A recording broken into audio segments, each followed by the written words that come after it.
محترم سامعین، تمام انبیاء کرام اور تمام امتوں کے درمیان تین عقائد اہم بھی رہے، بنیادی بھی رہے، مشترک بھی رہے۔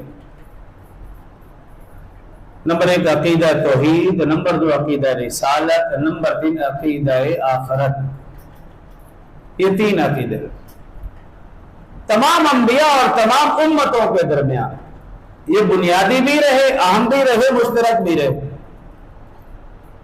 لیکن عقیدہ ختم نبوت ایسا عقیدہ ہے، اللہ رب العزت نے رسول اللہ صلی اللہ علیہ وسلم کے وجود مسعود کی برکت سے صرف اس امت کو عطا فرمایا ہے۔ اس سے پہلے کسی نبی کو بھی یہ عقیدہ نہیں ملا، کسی امت کو بھی یہ عقیدہ نہیں ملا۔ یہ ایسا بہترین اور خوشبو والا عقیدہ ہے۔ اور پھر قرآن و حدیث میں دیکھیے،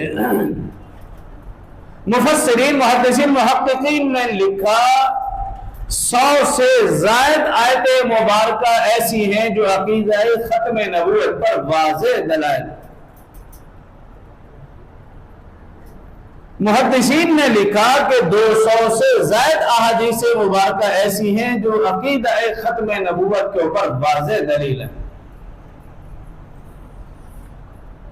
اور صحابہ کرام اور اہل بیت اعظام رضوان اللہ علیہم اجمعین کا سب سے پہلا اجماع جس عقیدے پر ہوا، سب سے پہلا اتفاق صحابہ اور اہل بیت اعظام کا جس عقیدے پر ہوا، وہ عقیدہ ختم نبوت ہے۔